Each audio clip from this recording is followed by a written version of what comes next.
Ramai soal proyek kereta cepat Wush di tengah utang selangit, ditambah dugaan korupsi yang kini diselidiki KPK.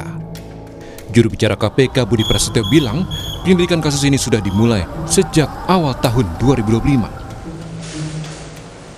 Karena memang masih di tahap penyelidikan, informasi detail terkait dengan progres atau perkembangan perkaranya belum bisa kami sampaikan secara rinci. Oleh karena itu, KPK juga terus mengimbau kepada masyarakat siapapun yang memiliki informasi ataupun data yang terkait dengan hal tersebut bisa menyampaikan kepada KPK. Salah satu pihak yang dimaksud KPK dapat memberi informasi adalah mantan Menko Polhukam Mahfud MD. Namun Mahfud menegaskan tak ada kewajiban dirinya melapor, sebab itu tugas KPK untuk mencari informasi terkait dugaan korupsi. Ini sudah rame ya, pada tanggal 12-13 sudah rame ketika Pak Purbaya mengatakan canda bakai warah hutang. Rame itu. Terus muncul beberapa isu, lalu saya ngomong di tanggal 14, sudah hari ketiga. Lalu KPK katanya, kalau Pak Mahfud diminta ngelapor. Untuk apa saya ngelapor? Nggak ada kerjaan. Nggak ada di dalam hukum itu orang wajib melapor. Orang untuk melapor itu hak menurut pasal 108. Tapi kalau saya dipanggil, saya mau memberi keterangan. Bukan untuk melapor, bukan untuk diperiksa, tapi untuk memberi keterangan. Beda loh, kalau diperiksa itu orang yang diduga terlibat itu diperiksa namanya. Sebelumnya, Menteri Keuangan Purbaya menolak pembayaran utang Wush pakai APBN yang mencapai 120 triliun rupiah. Purbaya menegaskan Kementerian Keuangan tidak ikut campur dalam restrukturisasi utang Wush. Menko mendorong utang Wush diselesaikan dengan langkah bisnis to bisnis. Purbaya turut merespon soal rencana Danantara bakal ke Tiongkok untuk negosiasi utang kereta cepat ini. Yang penting, Kemenkeu tidak ikut campur. Bagus, saya nggak ikut kan? Top. Berarti nggak diajak ke Cina, Pak? Enggak lah. Kan katanya si Pak Doni dia mau ngajak pemerintah juga buat ke Cina. Paling menyaksikan. Kalau mereka udah putus kan udah bagus. Top. Nggak, saya sebisa mungkin nggak ikut, biar aja mereka selesaikan business to business. Jadi top. Sementara itu, Presiden ke-7 Republik Indonesia Joko Widodo buka suara. Jokowi bilang, Wush dibangun untuk mengatasi kemacetan. Kata Jokowi, transportasi massal atau umum tidak bisa dilihat dari laba saja, melainkan juga dari keuntungan sosial, salah satunya pengurangan emisi karbon. Jadi, sekali lagi, transportasi massal, transportasi umum itu tidak diukur dari laba, tetapi adalah diukur dari keuntungan sosial. Social return on investment. Kini pemerintah Indonesia melalui Danantara tengah bernegosiasi dengan Tiongkok untuk merestrukturisasi utang Wush dari 40 menjadi 60 tahun. Tim Liputan, Kompas TV. Dari mulai utang kereta cepat Wush, warisan Presiden ke-7 Republik Indonesia Joko Widodo kini merembet ke penyelidikan korupsi oleh KPK. Selain penanganan kasus hukum, bagaimana jalan keluar penanganan utang Wush dan keberlanjutan proyeknya supaya manfaatnya bagi masyarakat bisa makin maksimal. Kita ulas bersama pengamat BUMN yang juga Direktur Next Indonesia Center, Heri Gunawan. Pagi Mas Heri. Selamat pagi. Lalu ada Ketua DPP Partai Solidaritas Indonesia, Bestari Barus. Bang Bas, terima kasih sudah bergabung juga di studio. Dan Direktur Eksekutif Trias Politika Strategis Agung Baskoro. Mas Agung, selamat pagi. Bapak-bapak terima kasih sudah hadir di studio semua. Saya sebenarnya mau ke Bestari duluan, cuma saya ke Mas Heri dulu. Mas Heri, bagaimana Anda melihat ini sebenarnya apa yang dipeributkan? Utang atau dugaan penggelembungan sebenarnya? Atau sebenarnya dua-duanya ada kalau analisis Anda? Ya, dua-duanya ada kemungkinan ada. Ya sudah pasti utang ada. Sebenarnya ada yang kurang itu, hutang, beban operasional, ya arus kasnya minus, gitu ya. Kemudian yang ketiga itu adalah dugaan adanya penggelembungan. Markup ya? Sangat mungkin itu terjadi, makanya disitulah pentingnya aparat penegak hukum. Ini bisa dilakukan dalam menurut saya, ya ini penting untuk dilakukan, kenapa? Karena ini bisa jadi alat negosiasi. Alat negosiasi ketika dia melakukan restrukturisasi pinjaman. Ini bukan yang nggak pernah terjadi. Pernah terjadi di perusahaan plat merah. Jadi karena ada pinjamannya, kemudian ada proyeknya yang dilakukan terjadi di situ, terus ada ada korupsi gitu ya, ada ada cara yang tidak benar dilakukan secara hukum, itu dinegosiasikan akhirnya menjadi alat tekan kepada kreditur. Jadi ini proyek Anda tuh begini segala macam. Nah, akhirnya terjadi dan mulus negosiasinya, kebetulan pada waktu itu mulus. Nah, kalau kita ngomongin restrukturisasi misalnya, ini kan banyak proses apa yang bisa dilakukan. Misalnya hampir seluruh perusahaan kereta api milik negara itu baik di Jepang, di Inggris, di Swiss, di Eropa, itu semuanya juga punya masalah di awalnya. Tapi semuanya bisa direstrukturisasi dengan baik. Cuman memang persoalannya kayak terakhir lah yang paling fenomenal itu Japan National Railways misalnya gitu ya. Itu juga punya persoalan. Tapi persoalannya kan JNR ini kan mirip dengan KAI, bukan mirip dengan WUS. Itu persoalannya. Jadi kalau salah satu contoh yang dilakukan dengan restrukturisasi adalah dia slice tuh semua tuh. Perusahaan-perusahaannya dipisah. Ada yang angkutan penumpang, ada angkutan barang. Itu ada rute-rute yang dipecah-pecah. Nah, persoalannya WUS ini nggak bisa di slice ini, nggak bisa dipotong-potong. WUS itu cuma satu aja. Nah, artinya apa? Di sini ada persoalan juga dari sisi operasional. WUS itu terutama dari demand. Kalau kan ini kan supply-nya. Nah, persoalannya ketika tidak ada demand, itulah yang harus dilakukan, dipikirkan oleh Danantara, dan Danantara nggak boleh lepas tangan loh ya. Tapi kan kalau pernyataan Pak Jokowi kan tidak apa-apa sebenarnya kalau rugi, yang penting untuk masyarakat banyak. Nah, persoalannya ini substitusinya ada. Kalau nggak ada WUS, ada substitusinya namanya kereta api Parahyangan. Nah, jadi artinya apa? Nggak punya nilai lebih ini. WUS ini sebenarnya ya secara ekonomi juga nggak punya nilai lebih.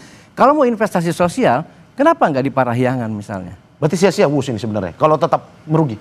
Loh iya, secara ekonomi sudah pasti sia-sia gitu. Tapi bukannya berarti tidak punya masa depan. Gitu. Bang Bestari, bagaimana Anda melihat itu? Katanya kalau ini sia-sia katanya, karena ada substitusi. Ini mau dari yang sia-sia dulu atau bagaimana? Saya kira tidak ada satu perbuatan yang bisa dikategorikan, apalagi ini menyangkut sesuatu barang berteknologi tinggi, kemudian itu menjadi sia-sia. Kalau tadi kita boleh memilih gitu ya, enakan mana sih naik sepeda motor ke Bandung dengan naik WUS? Pasti orang mengatakan enakan naik WUS kali ya, lebih cepat. Ada yang dicapai dan ada penghematan waktu. Jadi saya agak bingung kalau waktu itu ternyata bagi sebagian pihak itu tidak berharga, atau itu menjadi hal yang sia-sia. Maka tergantung perspektif, pandangan kita apa. Apakah kita sebagai pengguna, saya pengguna, saya senang ada WUS. Jadi mungkin tidak terwakili perasaan saya dengan apa yang disampaikan oleh Bung dari Indo, Next Indo. Dan ada masyarakat juga yang mengatakan, ya saya tidak tersentuh oleh itu, maka saya bersikap seperti ini. Itu biasa saja. Sama dengan, kami dari Indonesia bagian sebelah sono tidak merasakan itu. Ya jalan di Papua yang dibangun juga enggak kita rasakan. Tapi kita yakini bahwa saudara-saudara kita di sana membutuhkan itu. Investasi pemerintah tidak harus kembali dalam bentuk rupiah. Tapi ada return of investment itu, ya ini urusannya sosial, kemasyarakatan. Negara harus hadir memberikan jaminan kenyamanan kepada seluruh masyarakat dari semua lapisan, ya kan? Akan hadirnya transportasi, bagaimana memperpendek jarak, bagaimana meningkatkan konektivitas, kan seperti itu seharusnya gitu. Hari ini mungkin dampaknya baru bisa dirasakan oleh Jakarta dan Jawa Barat sedikit. Tetapi kan sebetulnya ini tujuannya tidak sampai di situ berhenti, sampai ke Surabaya, dan itu menjadi sesuatu yang investasi sosial ya, investasi yang membanggakan. Karena kalau dengan rakyat kita berhitung, kita harus bisnis. Wah, saya kira bukan dengan rakyat pemerintah harus berbisnis. Mas, ini soal investasi sosial, ini bukan jangka pendek, jangka panjang sebenarnya kalau melihat itu. diiakan juga oleh Menkyu katanya. Iya, tapi ini kan ada skala prioritas kita kalau mau membangun. Ya. Sekarang mana yang lebih mudahnya, mana yang dibutuhkan antara kita membangun WUS untuk Jakarta Padalarang, kan sudah ada Parahyangan gitu, dibandingkan kita membangun kereta batu bara dari Kalimantan Tengah ke Kalimantan Timur misalnya ke Laut Dalam, atau di daerah-daerah untuk konektivitas misalkan di daerah Kalimantan Utara atau di daerah Sulawesi, mana yang lebih prioritas kalau kita mau investasi sosial? Nah sementara WUS ini bukan kendaraan, bukan alat transportasi massal, alat transportasi elit. Nah, karena harganya mahal. Gitu. Pak Besar. Jadi di sini lagi kita menjadi bingung. Sedemikian rendahnyakah penilaian kita kepada masyarakat sehingga angka 250 itu adalah angka yang sangat mahal. Jadi kalau kita lihat dompet orang 250.000, nanti seketika kita bisa katakan kepada dia, Anda mampu naik bus, Anda nggak boleh dapat bansos. Ini luar biasa begitu. Tetapi marilah kita melihat pada akhirnya ini adalah untuk melayani masyarakat, ya tak? Dan ada jarak yang diperpendek waktunya pada hari ini, gitu loh. Kalau dibilang kenyamanan, saya pernah naik dan itu sangat nyaman sekali. Tapi Pak Bestari, kan poinnya sekarang soal utang tadi adalah sampai saat ini KAI pemegang saham terbesar itu sampai 900 miliar loh harus ditanggung utang tersebut. Kita pernah melihat di Jakarta ini, makanya kita harus lihat itu komprehensif ya. Di Jakarta itu pernah dibangun tuh, yang namanya jalur velodrome Kelapa Gading. Ya, kalau pengamat melihat ini gitu, jaraknya cuma 3,5 kiloan gitu ya. Selama dari kurun tahun 2018 sampai 2024 itu harus disupport 2 triliun kok oleh Pemprov DKI. Gak ada masalah karena kita melihatnya apa? Pada satu ketika ini akan menjadi jaring laba-laba transportasi Jakarta yang tentu akan berdampak apa? Bahwa akan mengurangi mereka-mereka yang menggunakan mobil pribadi sehingga secara tidak langsung kita melakukan banyak penghematan. Gitu loh. Jangka panjang tadi ya, Mas Agung, bagaimana Anda melihat ini? Ini terkait utang dulu kita. Iya, saya melihat WUS ini penuh dilema, tapi secara politik memang tidak bisa dipisahkan. Ini kan legasinya Pak Jokowi. Kemudian kita bicara narasi keberlanjutan, otomatis sedikit banyak akan memberikan dampak ke pemerintahan Prabowo. Jadi kalau WUS ditanya sebatas policy, saya melihat ini legasi Pak Jokowi. Jadi ketika kemudian di sini diserang, saya kira memang ini konsekuensi logis sebuah fakta bahwa memang ada residu kepemimpinan dari Pak Jokowi yang kemarin ada problematik. Tapi kalau ditanya dari sisi manfaat, saya pengguna rutin WUS, Mas.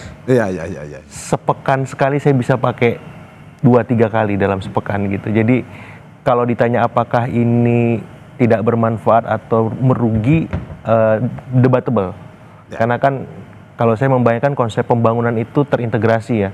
Jadi Jakarta dan Bandung itu saya melihatnya megapolitan sudah. Jadi Anda mau bilang kebijakannya polemik tapi bermanfaat sebenarnya. Iya, yang perlu kita evaluasi soal misalkan ada penggelembungan, soal operasional yang membengkak, kita ke sana gitu. Karena ini sudah ada, sudah terlaksana, WUS-nya sudah terwujud, kan nggak mungkin kita batalkan gitu. Tapi kita perkuat, kita kawal bagaimana legacy ini memang lebih banyak positifnya ketimbang negatifnya. Nah, dan saya mendorong ini harus diusut tuntas penggelembungannya. Kemudian bagaimana skema operasionalnya supaya apa, tidak membebani KAI, tidak membuat ini buntung bagi pemerintah semacam itu. Dan yang kedua memang saya melihat suka atau tidak bagus ya kalau selama ini keluarga Solo Pak Bestari itu diserang pribadinya, sekarang lebih ke polisinya, Mas. Kita diskusi di sana, berdebat, dan itu lebih produktif itu seperti itu. Dan saya senang PSI yang muncul gitu. Supaya apa? Supaya lebih kuat datanya, Bang. Bukan hanya sebatas apalagi Bang Bestari baru berpengalaman. Narasinya gitu ya, substantif gitu. Kita berdebat soal ini sangat baik untuk pencerdasan publik juga. Saya ke Mas Heri lagi. Mas Heri, tadi soal utang, tapi sekarang soal yang lagi viral. Pernyataan Pak Mahfud bahwa, ini kalau saya baca, biaya per kilometer kereta cepat WUS di Indonesia mencapai 52 juta dolar AS. Padahal di Cina hanya sekitar 17 sampai 18 juta dolar AS. Naik 3 kali lipat. Ini uangnya kemana katanya? Menurut Anda bisa seperti itu, analisis Anda? Ya, kalau menurut saya sih nggak bisa dibandingkan dengan cara linear kayak gitu. Itu nggak bisa. Anda juga tidak setuju dengan pernyataan itu? Iya, kenapa saya nggak setuju? Kan dibuat simplifikasi kayak gitu nggak bisa. Karena kita nggak tahu kondisi tanah. Karena itu bisa jadi Saya pernah ngobrol sama orang KCIC itu kalau misalnya ya kita bangun kereta biasa di jalur datar, paling kita tusuk itu untuk melakukan analisis tanah, soil analisis mereka nyebutnya itu paling cuma berapa 50 meter. Tapi WUS itu bisa lebih sampai 200 meter, bisa sampai 300 meter karena kan datarannya basah di sana itu satu hal. Itu berapa kali WUS itu juga masuk terowongan. Nah, jadi bahwa di sana ada potensi penggelembungan iya, tapi kalau kita bandingkan dengan Arab, kemudian dengan Cina yang datarannya berbeda, itu bisa jadi nggak fair kita bandingin gitu. Apalagi kalau kita bandingkan dengan LRT nggak ada pembebasan lahan. Nah, penggelembungan menurut Anda ini analisisnya seperti apa kalau Anda tidak setuju dengan pernyataan dari Pak Mahfud tadi? Iya. Kalau menurut saya, kenapa terjadi terutama terjadinya pembengkakan biaya. Nah, kenapa terjadi pembengkakan biaya? Menurut saya itu seharusnya masuknya dari situ. Kenapa? Ini ada pembengkakan biaya yang pada awalnya bahkan tidak boleh ditanggung oleh APBN. Akhirnya APBN harus menyuntik KAI sebagai lead konsorsium. Nah, di sini pembengkakan inilah yang menurut saya ada problem. Kalau yang di awal itu menurut saya kan relatif tidak ada problem. Artinya memang itu sudah disetujui ya, sudah disetujui. Nah, kemudian ada pembengkakan yang pada akhirnya ini DPR juga terlibat. Nah, di sinilah terutama misalnya gini, materialnya kenapa ada peningkatan biayanya? Satu. Kedua, yang sangat mungkin terjadi pada pembebasan lahan. Ini terjadi pada Trans Sumatera, jalan tol Trans Sumatera. Itu kan ada orang dalam yang main. Jadi dia tahu daerah sana mau dibebasin, dia beli dulu tuh lahannya. Nah, sekarang itu kan pernah disutus KPK. KPK punya pengalaman seperti itu. Tapi kalau KPK lama-lama menurut saya take over aja kasusnya. Berarti ini jauh berbeda dengan apa yang disampaikan oleh Pak Mahfud. Menurut Anda Pak Mahfud perlu mempertanggungjawabkan pernyataan itu? Enggak perlu. Dia kan bagaimana Pak Mahfud kan anggota masyarakat. Dia analisis bisa saja kan. Oke.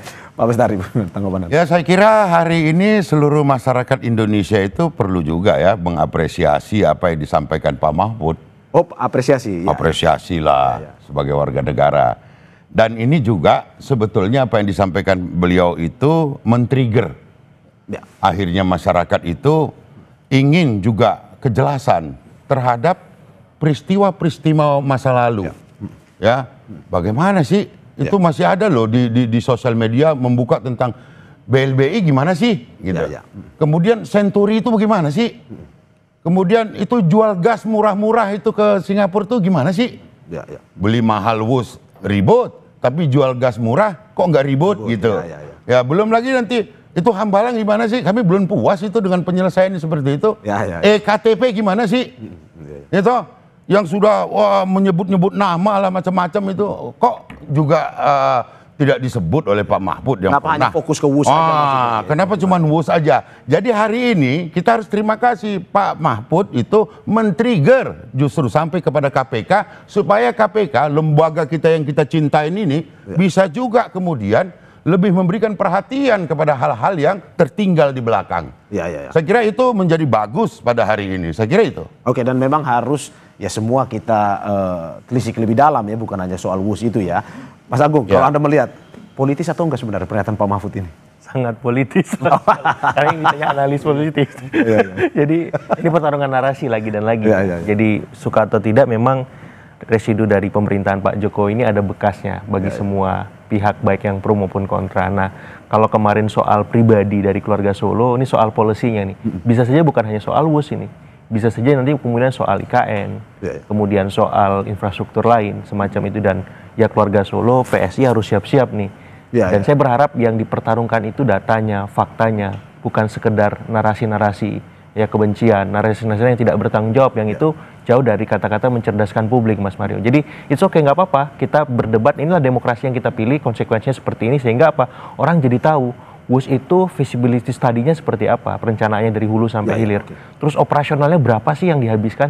Orang kayak saya yang merasakan manfaatnya jadi mikir nih, wah saya harus berharap ini dinaikin lagi tiketnya biar saya bisa berkontribusi misalkan. Atau misalkan WUS itu supaya untung gimana ya? Akhirnya kita berpikir semua sebagai bangsa. Nah ini bagus. Dan menurut Anda apakah Pak Mahfud tadi seperti pertanyaan harus mempertanggungjawabkan itu? Ya, menurut saya mempertanggungjawabkan dalam konteks beliau bisa membantu apa, perannya di mana supaya WUS ini lebih baik. Kalau saya ke arahnya sih ke situ. Termasuk dugaan penggelembungan itu ya? Persis, karena beliau punya kompetensi di sana kan Mas. Jadi bagaimana kasus ini terang benderang dan akhirnya kerugiannya, penggelembungannya dan masalah-masalah yang ada di dalamnya bisa terungkap dan teratasi seperti itu. Saya ke Mas Heri. Mas Heri, ini masih soal pembayarannya bagaimana? Pemerintah menolak dan Antara pun masih pikir-pikir. Tapi sebelum Anda menjawab, kita saksikan usai jeda berikut.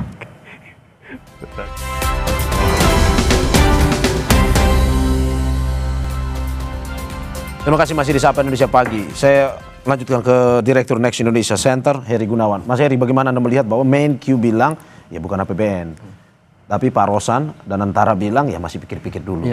Bagaimana sebenarnya skema pembayaran? Yang tidak boleh, yang harus menjawab yes kami terlibat itu seharusnya Pak Rosan dan Antara. Wah, karena BUMN sudah diatur aturan baru ya. Dan Antara. Sebab gini, yang orang selalu beralasan bahwa ini adalah proyek pemerintah, penugasan, betul memang penugasan, tapi apakah penugasan kalau ada masalah di take over oleh pemerintah? Kan tidak. Kayak lagi-lagi Trans Sumatera, itu kan juga bermasalah, artinya perusahaannya juga merugi. Kan pemerintah tidak langsung take over. Karena gini, di dalam regulasi yang dibuat, baik Inpres tahun 2015 maupun peraturan Menteri Keuangan zaman Sri Mulyani, itu yang namanya utang, betul ada yang dijamin karena ketika terjadi kesoperan. Tapi yang jamin itu adalah BUMN juga, yang namanya PII, Pembiayaan Infrastruktur Indonesia, gitu. Jadi kereta api sebagai KAI sebagai konsorsium dia yang tanda tangan yang menjamin PII. Nah, bukannya apa? Bukannya pemerintah sebagai Menteri Keuangan, bukan, gitu. Nah, jadi artinya di dalam hal ini Pak Purbaya atau sebagai Menteri Keuangan ya dia sudah benar menyatakan bahwa APBN, ya karena nggak punya duit APBN-nya, APBN tidak akan terlibat, ya sudah dia memagari di situ. Tapi yang tidak boleh menolak adalah Pak Rosan, karena dia BP dan Antara. Sekarang jangan yang labanya aja diambil, dividennya diambil, tapi yang bermasalah ditinggalin, kan nggak boleh begitu. Nah, skemanya akan seperti apa? Apakah dari dividen itu baru ditutup utangnya atau gimana sebenarnya? Ini nggak bisa diputuskan secara parsial, ini harus diputuskan secara komprehensif. Buat skenario restrukturisasi dan transformasi. Nah, itu yang harus dilakukan. Apa yang bisa dikontrol bebannya, misalnya sebagai contoh aja ya, mereka pasti lebih ahli. Apa yang bisa dikontrol bebannya, itu harus dikontrol. Ini kan biasanya SDM di perusahaan perkeretaapian itu biasanya masif. Nah, ini juga memang harus dipikirkan apakah bisa semasif itu. Kedua, perawatan kereta api Wus misalnya, apakah memang harus ditangani secara internal? Ini kan sekarang ditangani oleh secara internal. Nah, apakah nggak lebih efisien ditangani oleh misalnya gitu ya, kita punya Inka misalnya gitu. Nah, kemudian dari sisi kan kalau kita punya masalah di operasional, kalau kita sudah menurunkan beban masih merugi, kan pendapatannya yang harus kita naikkan. Apakah visible misalnya tadi misalkan Mas Agung bilang dia udah sampai di Jakarta, di Halim, dia beraktivitas di Jakarta, kenapa tidak ada konektivitas? Kalau beli satu tiket bus misalnya ya, dia beli tiket bus, dia sampai Halim, udah gratis tuh naik LRT. Dia mau nyambung lagi kemana-mana, udah gratis naik MRT. Jadi ada incorporated di dalam BUMN. Integrasi lah ya. Iya, integrasi BUMN, BUMD. Nah, itu solusi jangka pendek gitu ya. Tentu pada saat yang bersamaan, restrukturisasi utang perlu dilakukan, tapi juga dipikirkan untuk mencari pendapatan gitu ya. Itu soal strategi korporasi. Kayak misalkan dulu kereta Jepang itu kan, dia bikin satu entitas bayangan baru yang kemudian setelah di-slice semua, yang kemudian diprivatisasi sama pemerintahnya gitu kira-kira. Itu banyak lah yang bisa dilakukan. Gitu. Pak Bestari, bagaimana Anda melihat? Ini Menteri Keuangan dan Antara saling lempar. Concern kami di PSI pada hari ini adalah mengawal bagaimana WUS tetap WUS. WUS tetap WUS. Mampu memberikan pelayanan terbaik bagi masyarakat, dan kita harapkan berkembang tidak sampai di situ, tapi nanti terus sampai ke Majalengka, terus ke Jawa Tengah dan berakhir di Jawa Timur untuk fase yang Pulau Jawa. Baru kita pikirkan yang lainnya. Luar Jawa. Kalau mengenai skema bayar membayar, saya kira di Republik ini sudah banyak sekali yang memikirkan tentang itu, dan rata-rata semua orang pintar. Apakah mereka lagi gimmick atau apa? Yaitu kita kembalikan kepada mereka. Apakah mereka lagi bargaining atau apa? Kita kembalikan kepada mereka. Apakah mereka sedang kemudian berkalkulasi dengan gaya-gaya tertentu supaya juga masyarakat mendapatkan masukan yang baik? Ada juga yang lucu-lucu gitu ya. Bagaimana kita lihat Pak Purbaya itu kan selalu lucu gitu kan. Ini bagus juga memberikan penghiburan, tapi ujungnya bahwa akhirnya adalah kita menitipkan harapan masyarakat kepada siapapun yang harus menyelesaikan skema pembayaran ini berhasil sukses di kemudian hari dan teruslah WUS menjadi kebanggaan bagi masyarakat Indonesia. Tapi Pak Jokowi sempat komen nggak Pak Bestari terkait dengan ini saling lempar siapa yang mau melunasi ini? Saya kira itu diskusi elit ya. Ya. Saya kira mereka sudah tahu jawabannya. Cuman kan mereka perlu juga diketahui oleh masyarakat, oh mereka sedang bekerja, apapun itu gitu. Maka saya katakan dari tadi, kami tidak ingin campur ke dalam bagaimana negosiasi antara Danantara dengan Menteri Keuangan yang masing-masing punya apa namanya? Ya, tupoksi masing-masing ya. Tupoksi masing-masing itu. Tapi kami meyakini, ya proyek ini mau dikatakan bukan proyek pemerintah bagaimana, orang pemerintahnya dalam kok di situ. Hanya saja ada penugasan-penugasan yang diberikan kepada pemerintah supaya tidak mengganggu kepada tahun anggaran. Nah ini kita serahkan ke sini supaya lebih fleksibel di dalam membangun skema bagaimana kita membayar ini. Ada yang kita dengar bisa melakukan restrukturisasi. Ya, itu bagus sekali loh. Hari ini ada keributan yang luar biasa kita lihat sama-sama bahwa barang yang sudah datang, ya kan? Saya nggak yakin tuh kita harus bingung itu bagaimana cara membayarnya. Ya kan? Kalau barang kita yang keluar, kita harus kita terima barang orang masuk, biasanya harus kita bayar nih. Ini barang udah masuk. Bayarnya bagaimana? Ya nanti bagaimana cara terbaik, kata China juga kan. Tidak selalu jangan lihat untung rugi. Karena China juga meyakini bahwa urusan kereta cepat ini adalah tujuannya juga sosial. Ya termasuk di masyarakat Indonesia ini. Menkyu yang mengatakan bahwa ini regional development dalam arti ya ada untuk tujuan sosial tadi. Saya kira itu. Oke. Mas Agung. Ya.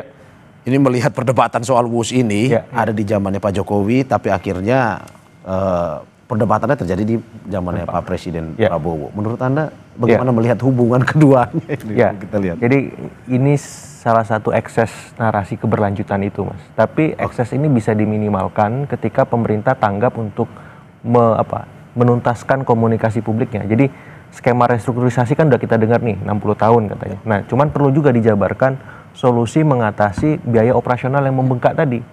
Tadi Pak Heri bilang, oh ya coba diintegrasikan dengan MRT, LRT, company-nya. Itu kan ide brilian menurut saya. Nanti ide brilian apalagi? Nah, pemerintah harus merumuskan ini segera. Ya, solusi-solusi untuk mengatasi biaya operasional itu supaya di publik tidak ada kekhawatiran. Ini APBN boncos lagi nih. Terus kita juga belum merasakan dampak dalam tanda petik polisi pemerintah untuk mensejahterakan. Maksud saya, coba publik itu dihibur dengan solusi, narasi yang lebih membuat mereka tenang bahwa negara ini baik-baik saja. Nah, sehingga perdebatan ini tidak perlu terlalu jauh kita masuk semacam itu. Sehingga pemerintah perlu merumuskan solusinya apa. Itu satu. Yang kedua, saya kira pemerintah ya harus menunjuk siapa orang yang paling bertanggung jawab di depan ini supaya tidak kemana-mana narasinya. Terlalu liar soalnya. Kalau misalkan dilempar ke Pak Purbaya, dilempar ke Pak Rosan, dilempar ke Pak Luhut. Berarti harus ada satu yang bertanggung jawab untuk pengurusan soal WUS ini. Ini restrukturisasi, solusinya ya Pak Rosan misalkan. Selesai di situ. Jadi kalau mau tanya apapun Pak Rosan, nggak perlu ke Pak Purbaya, nggak perlu ke Pak Luhut, nggak perlu kemana. Kenapa? Kalau seperti itu rapi jadinya. Publik juga tenang, publik juga nyaman, sehingga ya pemerintah tidak lagi harus disibukkan dengan hal-hal yang kurang substantif. Karena kan ini sebenarnya melanjutkan kebijakan dan harusnya sudah ada peta jalan yang jelas sampai misalkan nanti pada skema apakah perlu dilanjutkan sampai Surabaya atau stop di Bandung dengan beragam macam pertimbangan. Artinya apa? Jelas kajiannya yang itu kemarin kita tidak dapatkan. Soal-soal transparansi kajiannya, soal-soal sosialisasinya dan seterusnya. Supaya apa? Supaya ya orang melihat pemerintahan Prabowo ini lebih baik lah dari sebelumnya. Tapi kan ada memang kritik-kritik terkait dengan utang, belum untung dan segala macam. Menurut Anda ini membebankan Pak Prabowo nantinya atau gimana? Ya kalau tidak direspon dengan komprehensif tadi ya pasti akan membebani. Pasti akan membuat legasi Pak Jokowi tercoreng juga gitu. Karena memang melihat bahwa ini kurang kajian nih. Ya manfaatnya besar tapi kok kurang dikaji gitu. Apalagi sebelum WUS dilakukan kan banyak penolakan-penolakan di internal pemerintah sendiri. Nah saya kira dengan sekarang jadi rame lagi ya Presiden Prabowo perlu memastikan siapa orang yang menjawab itu semua supaya ini rapi, supaya ya narasinya bukan hanya sekedar melanjutkan Pak Jokowi, tapi menyempurnakan pekerjaan Pak Jokowi. Menurut Anda kalau misalnya tidak ada orang yang bisa berdiri sebagai pengurus ini, mungkinkah mengganggu hubungan? Saya kira mengganggu dalam porsi-porsi tertentu pasti bisa, Mas. Gitu. Karena memang ini akan menjadi bola liar kan. Akan memberikan istilahnya dampak yang minor kepada Presiden Prabowo gitu. Karena suka atau tidak ini kan beliau melanjutkan. Nah, jangan sampai yang dilanjutkan ini dan terpetik barang yang kurang solid, kurang baik ya, packagingnya seterusnya. Jadi menurut saya ya ini perlu dipertimbangkan supaya semuanya. Tapi kita harus melihat tapi kita harus melihat bahwa presiden itu bukan personal, Pak. Ya. Itu kelembagaan. Kelembagaan, profesional. Dan negara ini berkesinambungan. Saya kira itu. Berarti tidak ada hubungan yang terganggu ya akibat ini. Oh, bestie. Saya yakinkan itu Pak Prabowo dengan Pak Jokowi itu bestie itu. Oke, Mas Heri, bagaimana ini sudah masuk ke KPK, masyarakat mendesak KPK untuk bisa ya udah kalau memang ada dugaan penggelembungan ya dibuka seterang-terangnya, apalagi masuk ke penyelidikan ini sekarang. Iya. Ya menurut saya khawatir KPK tuh ngomong kita sudah melakukan penyelidikan itu sejak awal tahun, itu basa-basi gitu. Karena banyak kasus di KPK itu ngambang aja tuh. Yang paling ada di depan sudah ada penyitaan, sudah ada macam-macam, itu kasus haji. Sampai sekarang nggak jelas juntrungannya seperti apa gitu kan. Tapi karena viral tiba-tiba muncul lagi. Karena viral muncul lagi. Berarti Anda setuju dengan Pak Bastari ini ya? Tikungan tajam. Sekarang gini, ditambah lagi kasus tiba-tiba kasus LPI. Begitu Kejaksaan Agung memeriksa kasus itu, tiba-tiba kita udah periksa sejak tahun 2023. Kan itu yang dibilang oleh KPK. Nah, jadi maksud saya, terus terang, saya sangat percaya KPK itu hanya pada 2 periode pertama. Belakangan sampai hari ini makin terus tuh menipis. Nah, kita berharap KPK itu kembalikan kepercayaan publik terhadap lembaga ini menurut saya. Nah, jadi sekarang kalau menurut saya, ya kalau memang KPK lambat-lambat, ini penting kok. Sekarang gini, perintahkan aja, minta saja KPK, misalkan Danantara melalui katakanlah melobi DPR, mulailah minta misalnya BPK mengaudit itu. Jadi mulailah dari situ. Kalau sudah ada temuan ini, tinggal nanti Danantara mau bawa kemana nih. Kalau nggak mau KPK lambat-lambat, bawa aja ke Kejaksaan Agung. Kan sama-sama APH mereka. Jadi menurut saya itu begitu. Jadi mulailah dari BPK yang mengaudit gitu. Terutama pengadaan lahannya biasanya kan kalau yang kayak gini-gini panjang nih pengadaan lahan nih asik nih. Nah itu pengadaan lahannya dan yang lain-lain gitu. Tapi kalau ngomongin Pak Jokowi, ini kan policy kan nggak bisa ditak-atik gitu loh segala macam. Pak Bastari, singkat saja. Menurut Anda apa yang harus dilakukan KPK ke depan? Oke, tadi Anda sudah bilang ya perlu juga kasus-kasus lain. Tapi soal WUS ini.